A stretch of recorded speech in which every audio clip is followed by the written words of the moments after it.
So, how do you feel on fudging rolls for the betterment of the experience of the players? Yes, a very contentious issue.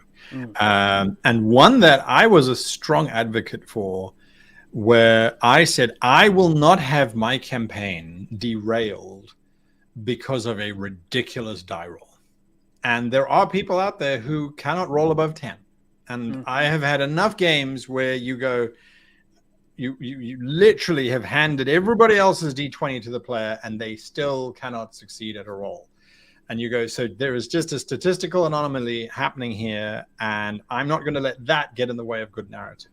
And so I was an advocate that as a GM, if you are going to annihilate the entire party because your dice just happens to be on fire, fudge it, adjust it. And then I realized that's not the right way to go, because the dice is a tension tool if you use it as a tension tool.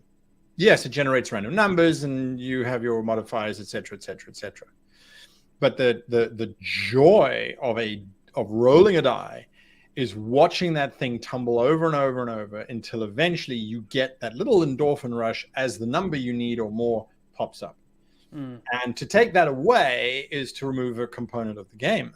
Having written a diceless role-playing system, I can tell you that's the one feedback that most people give, is that, oh, I just miss rolling some dice, you know?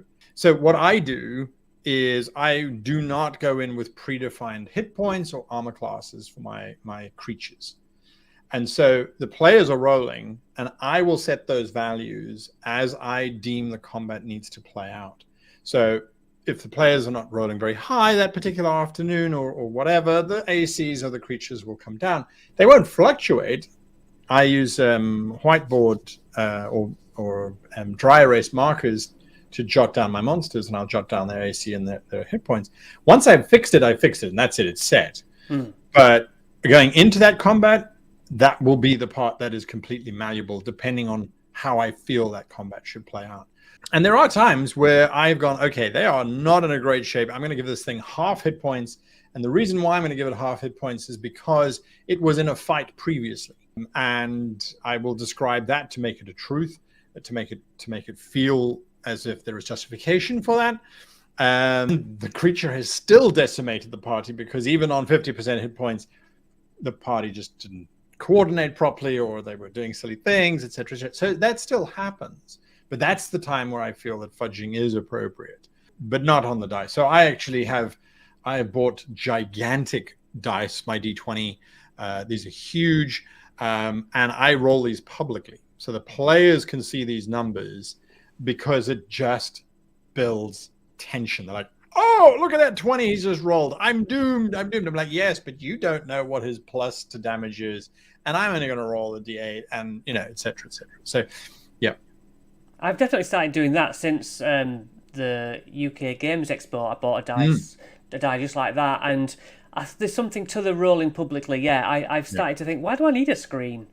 Yes. Yes. I don't have loads of notes. I'm just tracking hit points. Exactly. We didn't have screens back in my day. We didn't have screens because they didn't sell them. You had to make them yourself. And most of us had a lever arch file, and we never thought to put that up as a barrier between us. We went, no, I was going to sit over there, and if you want to look over my shoulder and look at my notes, that's on you as a player. You touched on a diceless system there. I didn't know you'd done that. And one of my questions was, do you even need the dice? Because sometimes it's just describe the situation and what do you want to do, who needs dice? But dice rolling is the fun part. But I can enjoy loving D&D without any dice. Yes, correct. And I have played games, not an entire campaign, but a 4-hour session where no dice were rolled because the players just didn't need to roll any dice. They were sort of talking, they were doing investigation. And when the player says, well, I check underneath the bed for loose floorboards, you go, well, I don't really need to make you make a roll for that. You've told me exactly what you're doing. You're looking exactly in that spot. And no, you don't find anything. Oh, well, then I look underneath the mattress. And you go, well, again, there's no, so it is possible. Although, of course, the entire combat system is based off of that. I was given the task by, at that point, my boyfriend, now my husband, to create a role-playing game that was yes or no, because the rules were a major barrier to coming in and starting to play. And originally I said, no,